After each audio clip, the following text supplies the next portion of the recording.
Hora H do Agro. Oferecimento.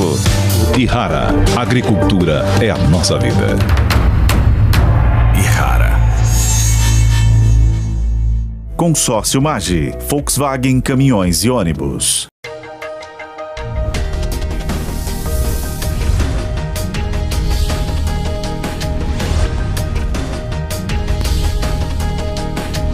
Hora H do Agro, com Kellen Severo.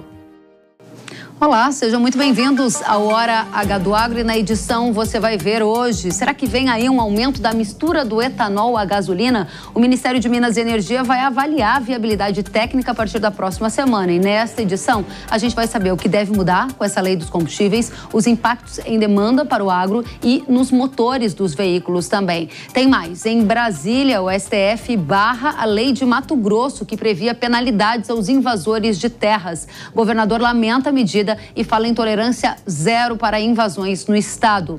O milho se aproxima de R$ 90 a saca, base Campinas. Esse é o mais alto patamar desde 2022. Será que vai subir mais? A gente vai saber as tendências de preços para o grão e também para fertilizantes da safra de verão.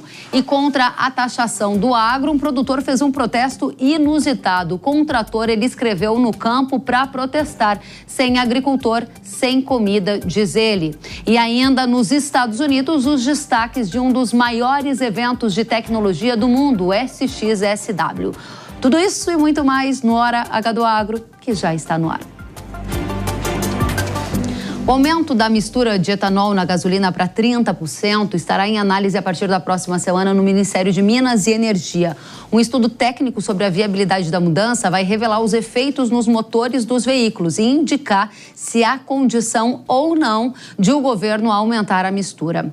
Essa adição de etanol na gasolina está prevista na Lei do Combustível do Futuro, que foi sancionada pelo presidente Lula no ano passado. Segundo a legislação, foi fixado em 27% o percentual obrigatório de álcool etílico na gasolina. Mas o Poder Executivo poderá elevar o percentual até o limite de 35%, desde que constatada a viabilidade técnica. Vamos analisar já esse tema com o deputado federal Arnaldo Jardim, que foi relator do PL do Combustível do Futuro e é vice-presidente da Frente Parlamentar da Agropecuária. Deputado, primeiramente, seja muito bem-vindo à Jovem Pan News. Muito obrigado, Kellen, por essa oportunidade de esclarecer esse ponto tão importante, essa decisão tomada pelo Congresso Nacional de fortalecer os biocombustíveis, e nós estamos prontos para dar esse passo do E30. E30, estamos prontos para dar esse passo, o senhor acaba de nos dizer, e eu vou perguntar nessa direção. Precisa ter um estudo técnico que diga, sim, não há danos aos automóveis e há viabilidades técnicas para chegar a 30% de etanol na gasolina. Esse estudo está pronto, o senhor já teve acesso a ele, e o que diz o estudo?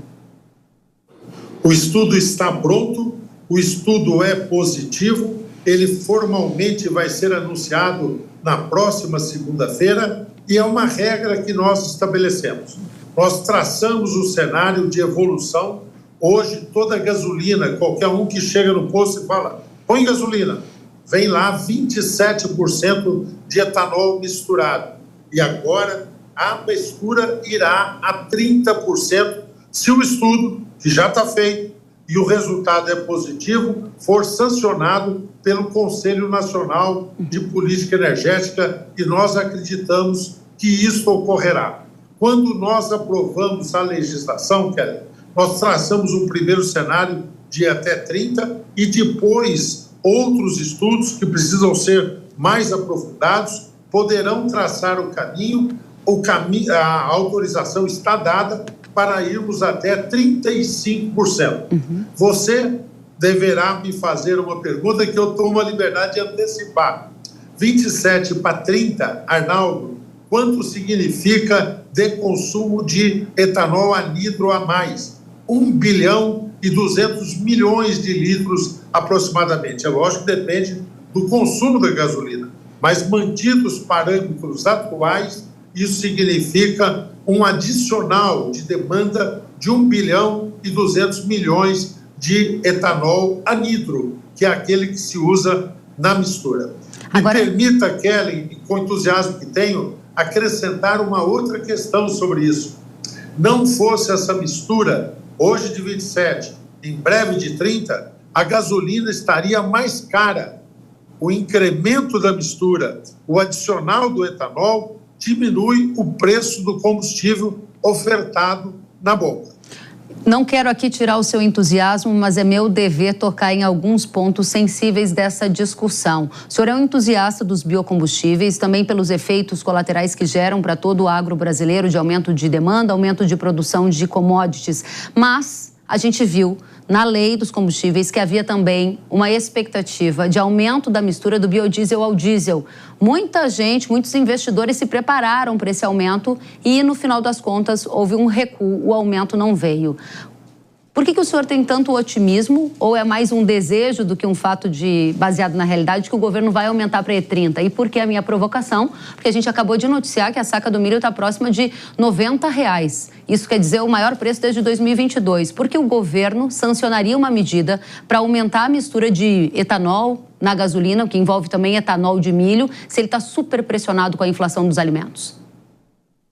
Por duas razões. Primeiro, que em matéria de energia não pode ter improvisações. A saca do milho que está hoje a 90, acabou de ser divulgado aí por você na abertura do programa, já esteve em 60 recentemente. Se nós olharmos num período mais largo de tempo, e eu não estou falando de perdas inflacionárias, ela chegou ao patamar de 40. Há uma oscilação nacional natural do preço das commodities. A soja, nós estamos hoje vivendo um momento de estabilidade de preços da soja, depois que nós vimos agora as previsões de safra deste ano se estabilizarem em frustração, em contraste com aquilo que foi o ano passado, safra frustrada por conta de perdas particularmente atinentes a queimadas ou a secas aqui no Brasil. Os preços oscilam. O que nós temos que determinar quando se trata de energia é um cenário de previsibilidade. E este cenário, traçado na Lei do Combustível do Futuro, que não é vontade, é estudo, que leva em conta as vantagens competitivas e comparativas pela adoção desse combustível, que leva em conta o cenário e a capacidade de oferta que tem o nosso país, que leva em conta a previsão de investimentos que já estão sendo realizados, traçam no somatório, Kellen, um cenário de investimento que ultrapassa 260 bilhões de reais. No caso do biodiesel, em que o governo, não justificando pelo preço, não foi a justificativa que foi aprovada no CNPE, o governo atendeu ao reclamo das distribuidoras, que aí disseram que estava tendo um número de fraudes, porque algumas distribuidoras não estavam misturando. O argumento não foi econômico, foi por conta das fraudes. Nós discutimos esse assunto em várias instâncias, tanto na FPA, que eu sou vice-presidente, na frente do biodiesel, e na frente do Brasil Competitivo, que eu coordeno, e nós estamos com propostas para aumentar a capacidade de fiscalização, de controle, de auditoria da ANP. Se não tem um fortalecimento a partir do orçamento público, nós vamos criar condições de parceria, nós vamos criar afluxo de recursos do setor privado para fortalecer a capacidade de fiscalização da ANP. Mas não podemos, por conta de fraude de alguns, frustrar um programa de energia, um programa que exige previsibilidade. Muito bem, deputado, a gente tem alguns minutinhos finais, eu tenho duas questões importantes para lhe fazer. E a primeira delas é na direção do que o senhor disse, que foi usado como argumento pelo governo para não aumentar a mistura do biodiesel ao diesel, como estava previsto na Lei do Combustível do Futuro. Pelo contrário, frustrou a expectativa de vários investidores. Agora o senhor vem aqui e nos diz que está otimista com o aumento da mistura do etanol à gasolina, porque, claro, traça uma perspectiva de investimentos no setor energético. Aí, na paralela, quando o senhor diz que um dos argumentos foi fraude nos combustíveis, eu trago uma informação de um projeto de lei apresentado agora dia 11 de março, ou seja, nesta semana, que é de autoria do PL de Mato Grosso do Sul, Marcos Polon, que altera a lei de 97 para perceba, permitir que postos e distribuidores de combustíveis comercializem a gasolina sem a adição de etanol e diesel e sem a adição de biodiesel, ou seja, é mudar o que pressupõe a lei do combustível do futuro e é retirar a obrigação de misturar. O senhor acredita que há espaço para esse assunto avançar no Congresso Nacional? Nenhuma chance. Eu não posso, de forma nenhuma, constranger um parlamentar que tem uma opinião. Mas eu quero destacar que a Lei Combustível do Futuro foi elaborada a partir de estudos fundamentados, econômicos, se desencadeou toda uma cadeia produtiva vinculada ao setor, investimentos programados, a lei foi aprovada por uma maioria extraordinária na Câmara e no Senado. Para você ter os números, na Câmara foram apenas dos 513, 20 votos contrários. Eu respeito a opinião de todos, mas eu não tenho dúvida de que esta maioria está expressa. Quero cumprimentar o ministro de Minas e Energia, Alexandre Moraes, que já marcou...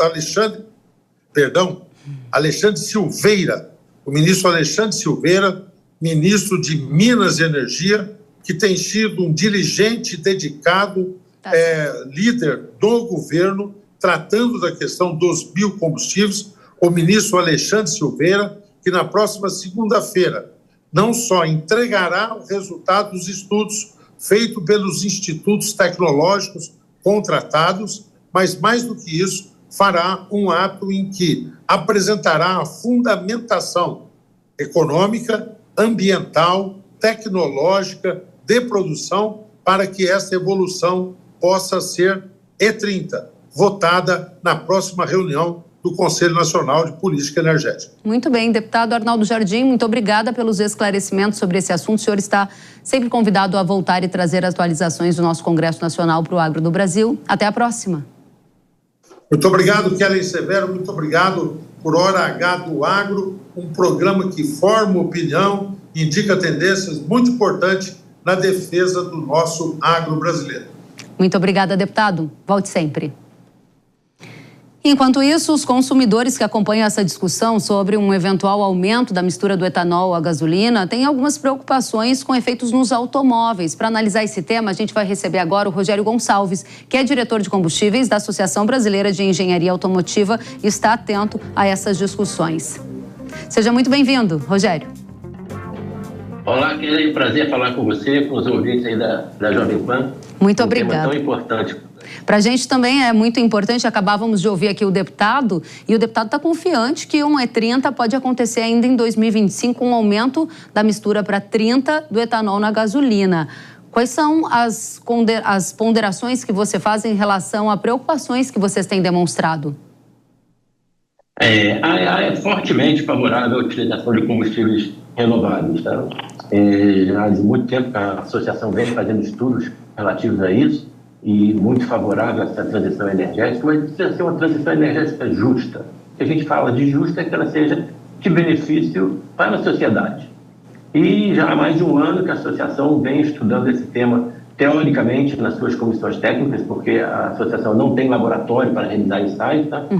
E criaram comissões técnicas para fazer esse estudo com participação das montadoras, da indústria de autopeças, da indústria de motocicletas, segmento náutico, segmento aeronáutico experimental, segmento de máquinas motorizadas, para estudar esse tema e tentar levantar aspectos que pudessem impactar no eventual aumento do teor de etanol na gasolina. O aumento da mistura do etanol na gasolina prejudica motores de carros flexos? Muda algo na prática se subir para E30, Rogério? Excluímos aqui os veículos flex. Para os veículos flex não terá impacto ao seu funcionamento. Pode ter um pequeno aumento de consumo devido ao menor poder calorífico do etanol, menor quantidade de energia do que a gasolina. Mas alguns motoristas nem vão perceber essa diferença. Agora, em relação aos veículos a gasolina, que representam em média 12% da frota nacional rodante, e principalmente frotas antigas, a gente tem 50% da nossa frota de veículos de mais de 10 anos de idade, nos preocupa os veículos a gasolina. Nos preocupa, não temos certeza que problemas irão acontecer, mas a gente sugere que testes precisam ser realizados para ver o que nós chamamos de dirigibilidade, que é a ocorrência de falhas de funcionamento na aceleração, partida a frio do veículo, alguma falha na aceleração é muito importante na hora de uma ultrapassagem. Também o efeito desse aumento de etanol nos materiais, principalmente veículos importados, podem não estar plenamente desenvolvidos para um teor mais alto de etanol, tanto componentes metálicos, o componente elastoméricos, né, de borrachas, retentores. Então, isso tudo precisa ser testado e a gente está com a expectativa desse resultado dos testes do governo. O governo, antecipado aqui pelo deputado Arnaldo Jardim, vai publicamente divulgar isso na semana que vem, mas o deputado disse que os resultados foram de viabilidade técnica para que se aumente a mistura do etanol para 30 a gasolina. Para a gente fechar, Rogério, a minha pergunta para você é: vocês vão se opor politicamente sobre esse aumento para o E30 e para o E35 ou entendem que é uma tendência natural e não há o que fazer? A Associação Brasileira de Engenharia Automotiva é uma entidade eminentemente técnica. Então, nós nos envolvemos com aspectos técnicos e sendo comprovado perfeito funcionamento, atendimento ao perfeito funcionamento do veículo, as emissões de escapamento, se tudo estiver de acordo, não nos opomos de maneira alguma.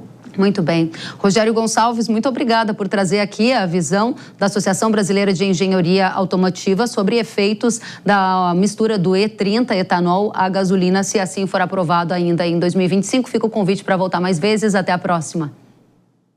Obrigado, Kelly. Um prazer. Igualmente. Vamos entender efeitos também na formação do preço ao consumidor, que é um dos pontos de alto interesse da nossa audiência. A gente conversou com a Posto Seguro e ela detalhou se o aumento da mistura de etanol na gasolina terá impacto ao consumidor nos preços lá na bomba. Vamos ver. O etanol anidro, ele tem mistura na gasolina na ordem de 27% atualmente. Existe uma possibilidade dele aumentar para 30%, podendo ir até 35%. Pela determinação do Ministério das Minas e Energia. Caso ele vá a 30%, ele terá um impacto de aproximadamente 1 centavo sobre o preço da gasolina. Quanto maior a percentual de etanol na gasolina, maior será o impacto. Esse impacto é pequeno, haja vista o benefício que o etanol traz ao veículo, por poluir menos o meio ambiente. Se chegar a 35%, ele ainda tem um impacto muito pequeno, de apenas 2 centavos no preço. Muito obrigada, Nélio e Posto Seguro, pelo levantamento, pelos esclarecimentos. E agora a gente vai tratar de preço do milho. O preço do milho, base Campinas, se aproximou de R$ 90 por saca nesta semana. Os dados do CPE indicam que este é o mais alto patamar para o milho desde abril de 2022, ou seja, logo depois lá do início da guerra na Ucrânia. No acumulado de 2025, o milho já acumula alta de 23%. A pergunta que fica é: será que o preço do milho vai subir ainda mais? Para responder essa e outras perguntas, a gente convidou o Paulo Molinari, consultor das Safras e Mercado. Paulo, seja muito bem-vindo à Jovem Pan News. Olá, Kelly. Boa tarde, obrigado pelo convite. Nós é que agradecemos pela sua presença. Paulo, minha primeira pergunta: por que o milho está subindo tanto? Se aproximou já de R$ 90 e ele vai subir mais? Bem, na verdade, a R$ 90 CIF Campinas hoje você já não compra mais milho, né? Hoje o mercado de Campinas seria 95, 95,5, CIF indústria, CIF consumidor. Bem, por que está subindo tanto? Bem, porque nós temos um abastecimento ajustado, né? Tivemos uma safra de verão aí com forte redução de área, por sorte, com boas produtividades.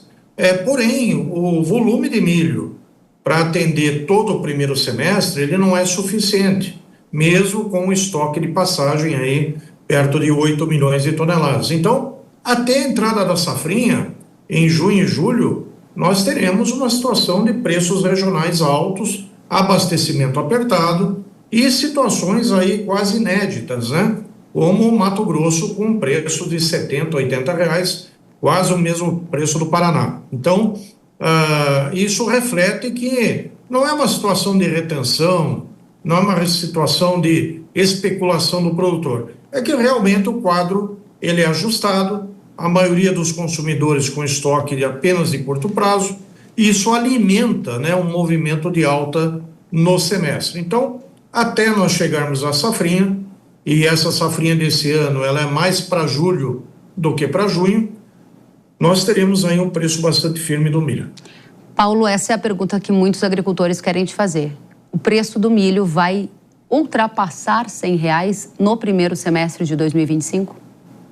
Olha, é difícil ainda você falar, porque R$100 hoje equivaleria a um preço da soja de 200 acima, né? Então, é quase tão bom quanto uma soja de 200. Para nós chegarmos num mercado acima de 100, nós precisamos ter mais situações graves na safrinha. A safrinha, desde o Paraguai até o norte de Minas, está sofrendo com esse calor bem intenso e pouca chuva, ou seja, precisamos de chuva na safrinha, precisamos ver uma situação mais confortável para a safrinha. Se nós continuarmos a entrar em abril ainda sem chuvas, é possível sim que o mercado tenha uma aceleração maior, já aí entrando com um certo pânico em relação ao tamanho da produção na segunda safra. Por sorte, o Mato Grosso está indo bem, né? Mas o Mato Grosso não é o Brasil. Então, nós precisamos aí de o restante da safrinha brasileira também indo bem para um bom abastecimento. Então, a questão, se vai a 100, ou fica abaixo de 100, ou passa de 100, é uma questão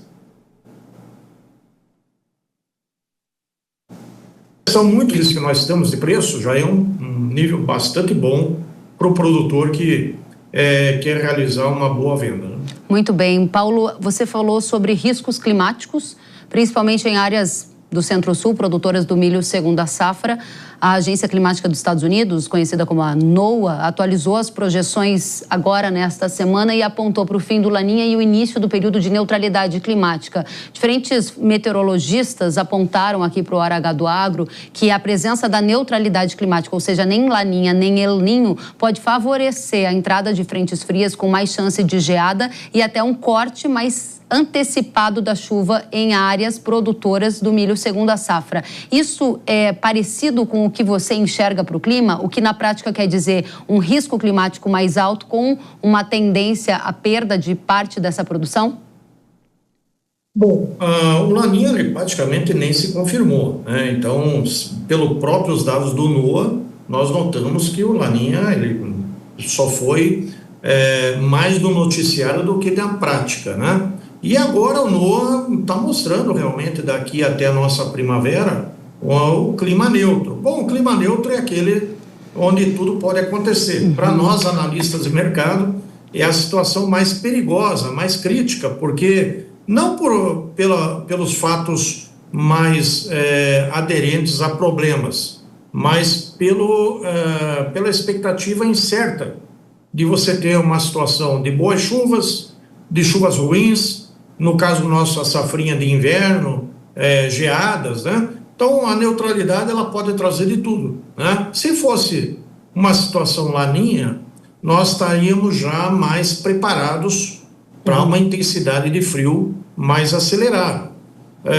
Com o clima neutro, nós vamos ter que acompanhar semana a semana as previsões, mas pelo que nós temos visto aí nos mapas de projeção para o nosso outono e inverno, as geadas vão chegar mais para julho do que para junho. Agora, esta safrinha, ela tem uma preocupação mais intensa porque nós retornamos o plantio àquele período tradicional, ou seja, um plantio mais concentrado em fevereiro. Isso quer dizer que a polinização e o pendoamento do milho vai estar ocorrendo na maior parte das lavouras agora em abril. Então, abril tem que chover bem, tem que ter boas condições no centro-oeste, que já é uma situação sazonal de corte de chuvas, né? Então, é uma safrinha com muitas emoções, sim, até o mês de julho. Bom, safrinha com muitas emoções. Para fechar, produtores rurais brasileiros estão comercializando esse milho safrinha antecipadamente, aproveitando esse preço atual, ou boa parte vai esperar o andamento da safra para vender mais lá na frente? O que você tem visto no desenho do Brasil hoje? Bem, esses preços atuais, eles não existem para a safrinha, né? Então, os preços para a nossa safrinha estão hoje no Mato Grosso em torno de R$50, lá para julho, agosto, setembro. Aqui no Paraná em torno de 65, no Goiás em torno de 55. São esses os preços para a safrinha. Até não são preços ruins, né? Se vier uma boa produção. A questão mesmo é você vender muito antecipado e depois o clima não possibilitar uma boa produção e você não conseguir cumprir os contratos. Então, nós acreditamos que o produtor vai acelerar um pouco mais as vendas lá por abril ou maio para a safrinha, depois que ele vê as lavouras mais salvas, mais prometendo um determinado nível de produção, e aí realmente vamos ter uma comercialização mais acentuada. Muito bem. Paulo Molinari, consultor da Safras e Mercado, uma satisfação tê-lo conosco. Volte sempre. Obrigado, Kellen. Um abraço. Outro a você.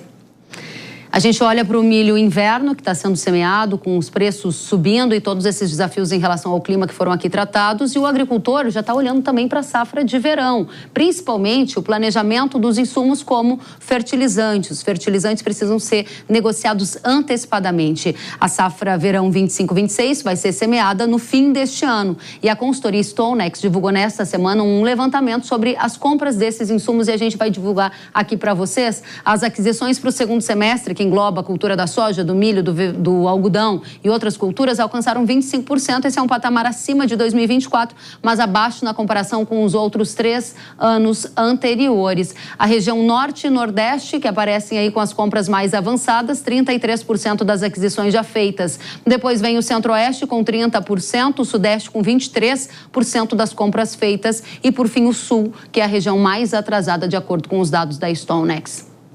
O Renato Françoso é o consultor de gerenciamento de risco de fertilizantes da Stonex Brasil e está conosco para nos dizer se há uma tendência dessas compras ganharem mais ritmo já no curto prazo e se sim, por quê? Seja muito bem-vindo, Renato. Olá, Kellen, muito obrigado pelo convite. Pois é, esse resultado da pesquisa foi muito bacana e ele mostra que tem muito espaço para negociações, né? Se a gente considerar até o plantio da safra verão, nós temos aproximadamente aí 6 meses, então a janela está se fechando e está ficando mais estreita, né? Então, realmente tem espaço para as negociações de curto prazo. Vamos ver como vai ser isso, né? Porque se a gente separar até os fertilizantes, né, dentro do complexo NPK, os nitrogenados o pessoal está comprando para quem está precisando, né, da mão para a boca, porque realmente os preços estão muito altos, já recuaram um pouco da máxima que eles chegaram esse ano, mas ainda estão com relações de troca não tão atrativas, né? Então eles estão esperando, a gente precisa esperar mesmo um pouco mais. Quando a gente vai para o fósforo, esse sim, o produtor está com medo do que aconteceu no passado, né? Por exemplo, no ano passado, onde os preços ficaram estáveis de final de outubro 23 até maio de 24. E aí subiram devido à pressão de compra do Brasil realmente, né? E subiram até julho. Em julho ele estabilizou em torno de 635, 640 e ele vem estável desde então. Nas últimas 2-3 semanas ele subiu coisa de $5, tá? Então 640 no CFR Brasil do MAP, né? São preços realmente muito altos do MAP, né? E qual que é o receio? O produtor comprar agora, né? E ele descapitaliza ele deixa porque a taxa de juros também está muito alta, isso influencia também na tomada de decisão do produtor. Então, ele está realmente esperando chegar até um momento onde, às vezes, ele consegue aproveitar essa taxa de juros, capitalizando esse dinheiro, e comprar um pouco antes da safra, né? Talvez em maio, final de abril, ele possa inicia a compra dos fosfatados, tá? Esse é um dos pontos, tá? Além disso, se a gente olhar agora para o potássio, que seria o K do NPK, esse sim já vem desde final do ano tendo muitas compras, né? O produtor está comprando potássio porque o preço estava bom e a relação de troca estava atrativa, né? Então fez muito sentido ele comprar. Ainda assim ele está sendo muito pressionado, até agora recente com as tarifas do Trump, principalmente olhando para o Canadá, que é o maior exportador mundial de cloreto de potássio. Isso conturbou o mercado, né? E ajudou a pressão desses preços do KCl. Então, realmente, ele está olhando aí o que ele vai fazer nos próximos meses. e como que vai ser as próximas tomadas de decisão. Nessa semana, o CEO de um grande grupo, a SLC Agrícola, que é uma das maiores empresas do agronegócio brasileiro, divulgou informações de que o grupo já antecipou, mais do que estava nos últimos anos, as compras de fertilizantes para a safra 25-26 de verão, à exceção da ureia, com uma tendência na visão do CEO, o Pavinato, de que a ureia pode ceder a partir de um acordo de paz entre Rússia e Ucrânia, uma diminuição no preço do gás natural e impacto na formação desse adubo. A linha de raciocínio da Stonex se assemelha a essa? É hora de fechar o pacote das demais adubos e aguardar um pouco mais para a ureia, ou não é isso que vocês estão enxergando? Sim, faz muito sentido. Acho que ele foi muito feliz na colocação dele. A gente também tem essa linha de raciocínio. Os nitrogenados, como eu mencionei, eles estão em patamares altos de preço. E a gente vê que ele tem que ter, deve cair entre abril e maio, né? Então, com certeza, uma janela de compra mais interessante, mais atrativa, deve se abrir futuramente. Agora, o potássio, a gente já tem tirado à frente, na verdade, já tinha que ter tirado, né? Ele já subiu em torno de $50 desde o final do ano até agora. Então, realmente, tem que tirar da frente. A relação de troca, quando a gente olha na média histórica, tá na média. Então, então faz muito sentido e ele pode ainda pode comprar o KCl, que ainda está atrativo, tá? Renato, agora o fósforo que é mais... Pode falar, Kellen, desculpa. Não, você estava tratando dos fertilizantes e aqui já deu o cenário macro para a gente entender. Eu vou aproveitar esse tempinho ainda que a gente tem para uma última questão. Com a safra recorde que se desenha, pelo menos os números de consultorias privadas e até estatais apontam nessa direção. Uma safra de mais de 325 milhões de toneladas de grãos no atual período. Isso leva algumas empresas de fertilizantes a projetar aumento no uso de fertilizante na safra 25-26. A minha pergunta para você é: de fato, haverá maior importação de fertilizante? Existe algum risco logístico que deva ser considerado neste momento para evitar problemas posteriormente?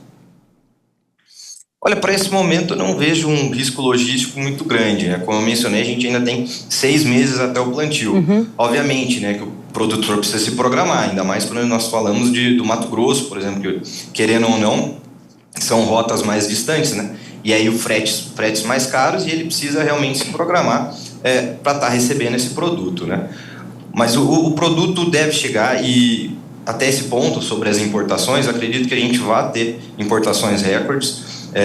Faz muito sentido, a gente vem crescendo importação, e quando a gente olha os dados até de entregas, né, da ANDA, que divulgou esses dados na última semana, nós estamos empatados com o ano passado. Então é possível, 2 anos estáveis, é possível que esse ano que a gente tenha um crescimento de entregas. Então, pelo menos é isso que nós da Stonex estamos acreditando. Muito bem. Renato Françoso, muito obrigada pela sua presença. Renato, que é consultor de gerenciamento de risco de fertilizantes da Stonex Brasil. Obrigada pela sua presença. Até a próxima. Eu que agradeço, Karen. Até a próxima. Tchau. E depois do intervalo, você vai ver que um agricultor protestou de um jeito inusitado contra taxações no agro. Veja só, ele escreveu nas próprias terras dizendo que sem fazendeiros não vai ter comida, não vai ter futuro. A gente volta com tudo isso e mais os destaques de um dos maiores eventos de tecnologia do mundo, com impactos também no agro. O que será que vem por aí de tendências? Eu te conto já já. Até!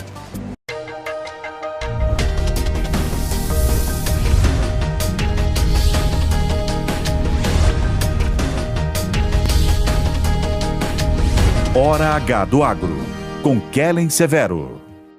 As doenças estremecem os investimentos e o planejamento da safra. Fusão fungicida da Irrara, com a alta performance e o baixo investimento no combate às doenças da soja. Imbatível no controle da ferrugem, mancha-alvo, antracnose, oídio e anomalia da soja. Rápida proteção, máximo desempenho em condições climáticas desfavoráveis. Consistência em alta produtividade comprovada pelos especialistas. Fusão da Irrara, o fungicida da soja que você tem que usar. Produto de uso agrícola. Venda sob receituário agronômico. Consulte sempre um engenheiro agrônomo. No campo, os sonhos crescem junto com o trabalho.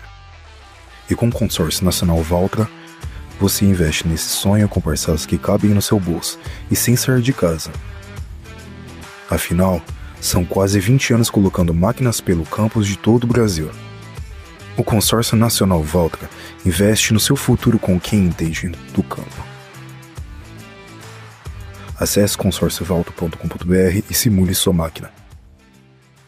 Quer aprender a vender online? Alavanque suas vendas em até 180% e transforme seu negócio com o curso Growth Marketing. Você vai aprender a usar as ferramentas que fazem os maiores negócios do mundo crescerem exponencialmente. Gustavo Hansel e Joabel Casper estão no mercado há 14 anos. Já auxiliaram mais de 1.800 clientes e agora vão ajudar você a atrair mais clientes, acelerar a área comercial e inovar no digital. Acesse newcursos.com.br e comece sua trilha rumo ao novo.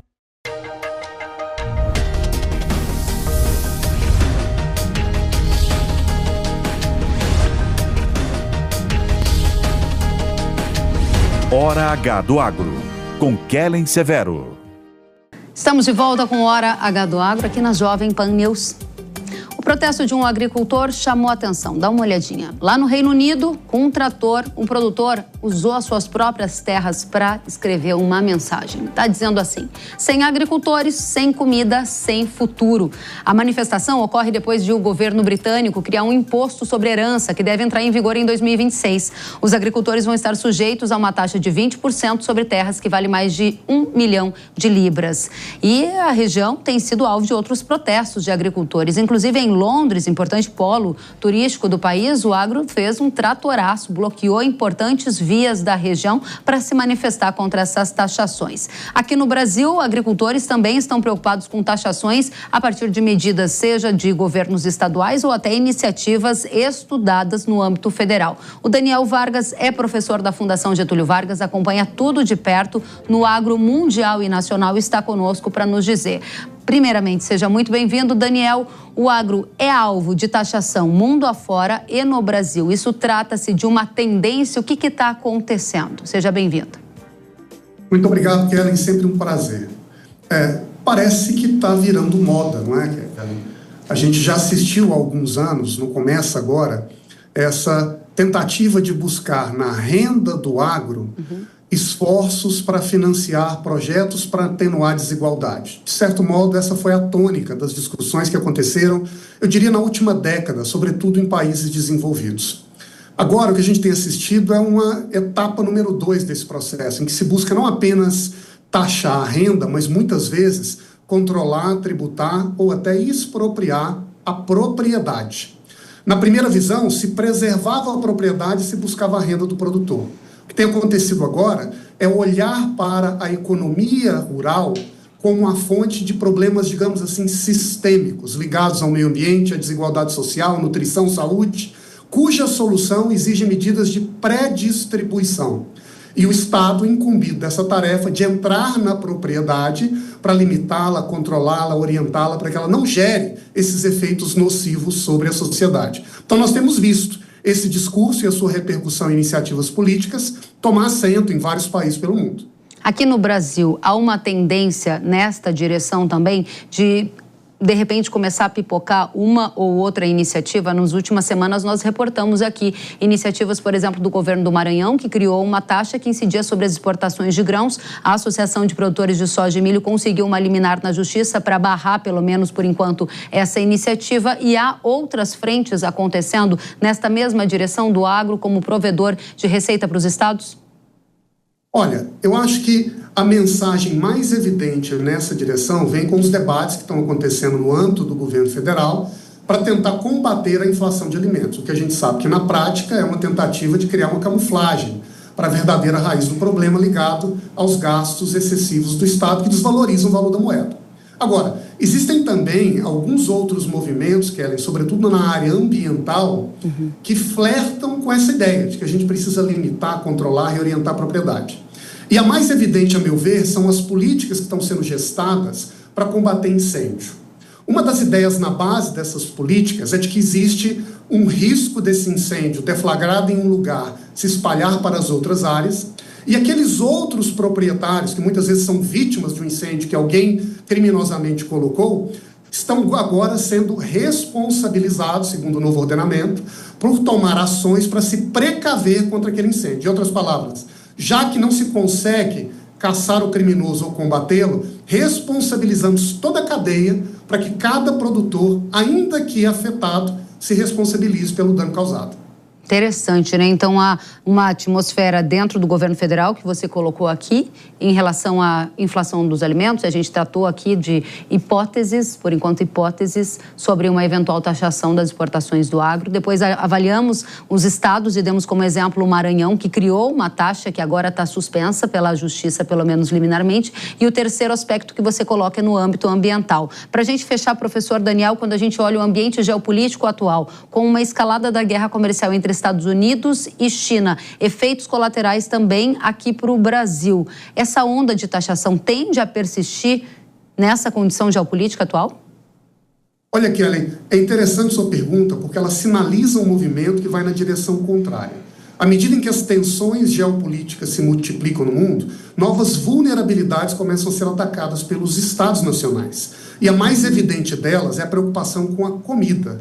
E por isso mesmo a gente também vê, ainda no âmbito das discussões, mas com iniciativas pontuais, esforços dos países para aumentar a sua produção interna ou alimentar inovações tecnológicas ou criar canais de segurança de comércio para não deixar que essas tensões lá fora afetem a produção de alimentos em casa. Então, o paradoxo da história é que se por um lado a gente vê esse movimento de controlar, restringir, tomar recursos do agro, de outro lado, a gente também vê ações que olham o agro como absolutamente estratégico em um mundo que vive tensões. De onde vêm essas ações que já estão enxergando o agro com o potencial estratégico que ele tem? Porque, por enquanto, a gente está vendo mais medidas, aparentemente, na outra direção, de taxar o setor, do que entendê-lo como ele é, efetivamente, estratégico para cada país.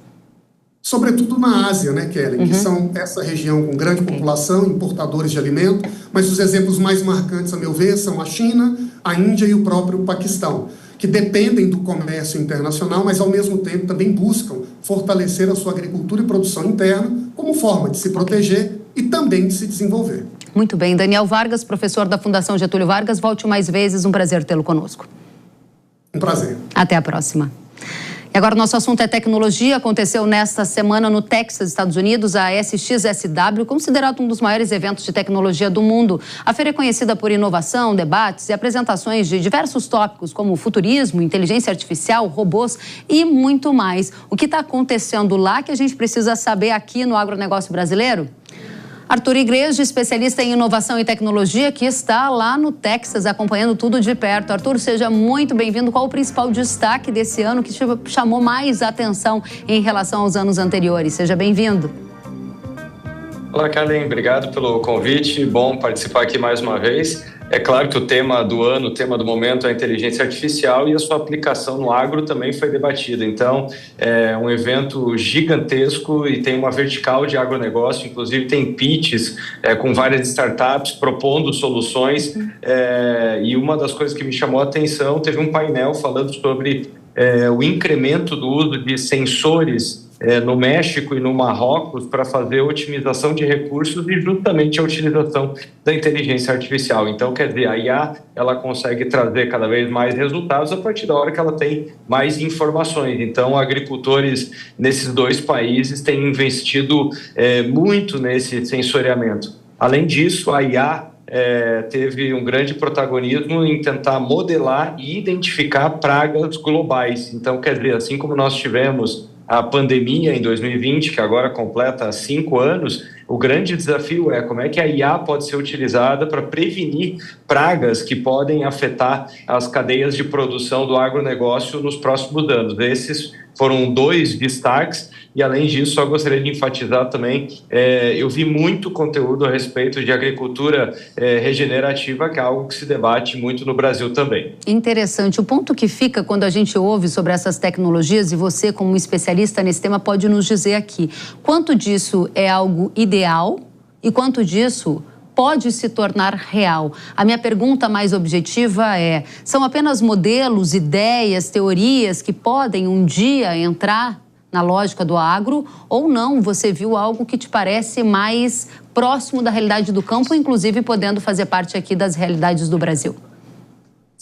Não, eu tenho certeza que nós estamos no campo da aplicação, porque é algo que é interessante destacar e foi muito oportuna a sua pergunta a respeito das últimas edições, porque o que acontece? Nós temos que lembrar que toda essa onda de IA generativa, ela surge lá no final de 22, então nas edições que eu aqui estive em 23 e 24, muito se falava sobre as possibilidades da tecnologia pela tecnologia, o que é muito normal, é o mesmo que aconteceu lá no final dos anos 90 com a internet, 2007 com a chegada dos smartphones, mas logo nos anos seguintes nós começamos a ver aplicações práticas. Então, o que eu quero dizer com isso? Esses modelos já começam a ser incorporados por seguradoras, já começam a ser incorporados para tentar antever precificação futura, para tentar ser usado pelas grandes empresas do agronegócio para tomar suas decisões de investimento, de que tipo de maquinário ser utilizado. Então, não, nós não estamos mais no mundo das ideias e da tecnologia, nós estamos vendo cada vez mais aplicações muito práticas. Então, lembrando que nós já estamos vendo no Brasil toda essa onda de incorporação de aplicativos, cada vez mais nós temos produtores que se valem desses aplicativos, muitas vezes em parceria com as grandes empresas de insumos e até mesmo cooperativas, enfim, que oferecem essas plataformas, esse tipo de solução, e essas plataformas é que incorporam esse nível de IA para ter cada vez mais assertividade.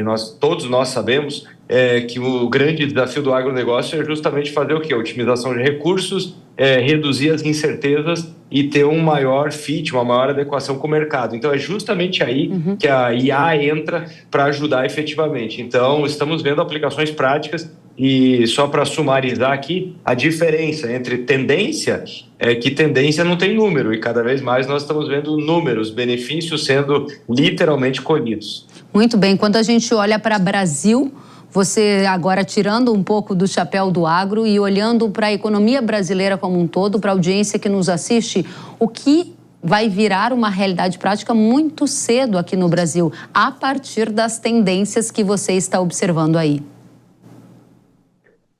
Bom, dá para ver que essa utilização não só da IA, mas a incorporação em máquinas, a incorporação em aplicativos, isso aí é imediato. Isso aí é um horizonte de 6 meses a 1 ano. Então, e uma coisa que me chamou muito a atenção aqui, que acaba tangibilizando o agronegócio, mas é uma daquelas coisas que há décadas nós escutamos falar, e agora eu posso falar que literalmente eu vi na minha frente, foram os voos de eVTOLs, aqueles mega drones para pessoas. Então, só para dar a dimensão de quanto isso evoluiu, durante o festival aqui em Austin, as pessoas podiam ir lá e participar dos voos depois de só 30 minutos de treinamento. Eu estou falando de qualquer pessoa que tem experiência nenhuma anterior com voo. Então, são temas que... É isso que chama a atenção. São temas que parecem muito futuristas e num horizonte de meses passam a se tangibilizar e passam a mostrar viabilidade. Então, é muito curioso isso. Palavra-chave que você divulga para a gente aqui no Brasil, que ficou na sua mente de tanto que você ouviu, de tanto que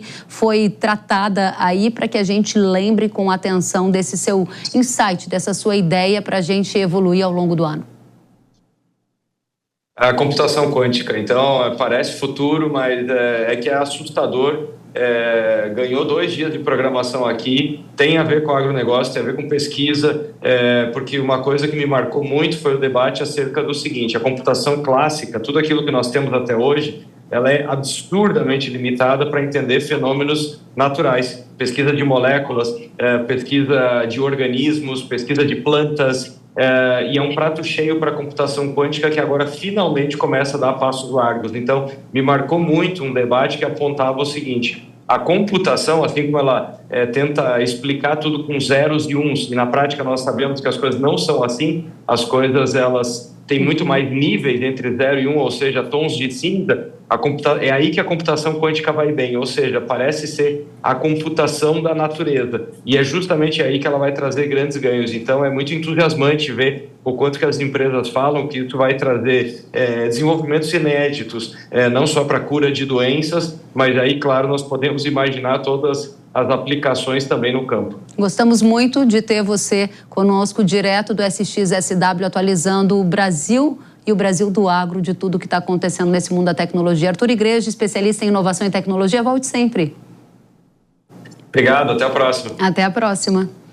O Supremo Tribunal Federal invalidou por unanimidade uma lei de Mato Grosso que estabelecia sanções a invasores de terra. Esse projeto, que foi barrado pelo STF, previa, por exemplo, a restrição de benefícios sociais e vetava que invasores de propriedade tomassem posse em cargo público. A ação sobre esse tema foi realizada pela Procuradoria-Geral da República, que alegou que essa lei de Mato Grosso invadiu a competência da União para legislar sobre o direito penal e para editar normas gerais de licitação e contratação pública. Em nota, o governador de Mato Grosso, Mauro Mendes, lamentou a decisão do STF e disse que, apesar da decisão da corte, vai continuar com tolerância zero com as invasões de terra no estado. Segundo o governador, o estado registrou 53 tentativas de invasão de terra desde o início de 2023. E ainda tratando de invasões de terras, nesta semana, a bancada do agro no Congresso Nacional, conhecida como Frente Parlamentar da Agropecuária, projetou um aumento no número de invasões de terras agora para o mês de abril, quando ocorre o chamado Abril Vermelho. Segundo o presidente da bancada, as invasões devem ser recordes. Vamos acompanhar. Enfrentar um governo que trata o agro da maneira que trata e que, principalmente, em vez de sentar com entidades que representam produtores rurais do Brasil, sentam com os invasores das propriedades desses produtores. Então a gente sabe que é muita narrativa para pouca conversa, que nunca foi por reforma agrária, sempre foi por poder político, e a gente continua com essa posição, inclusive sob ameaça, né? Ameaças de um abril vermelho recorde, ameaça de invasão de novas áreas, e isso a gente vai enfrentar como a gente sempre enfrentou, e para isso que existe essa frente parlamentar, que é para defender os nossos produtores. Muito obrigada, deputado Lupion. E agora eu tenho um recado para você. Proteja o seu cafezal com o Fusão, o fungicida da Irrara para quem busca alta performance e baixo investimento. O Fusão oferece um controle imbatível contra foma e ferrugem, assegurando a alta qualidade dos grãos. Graças à ação rápida, Proteção Fusão promove a máxima produtividade e desempenho para as plantas, mesmo em condições climáticas desfavoráveis. A cada grão protegido, uma história de sucesso. Saiba mais sobre Fusão acessando o QR Code aqui na tela e tenha mais resultados no combate às doenças. Fusão, o fungicida da Irrara que você tem que usar. O Hora H do Agro de hoje fica por aqui. Obrigada pela companhia. Até a próxima. Tchau.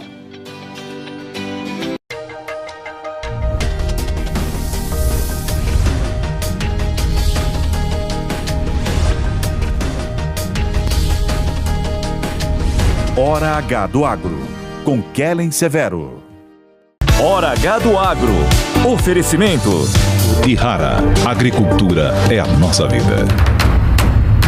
Irrara. Consórcio Magi, Volkswagen Caminhões e Ônibus.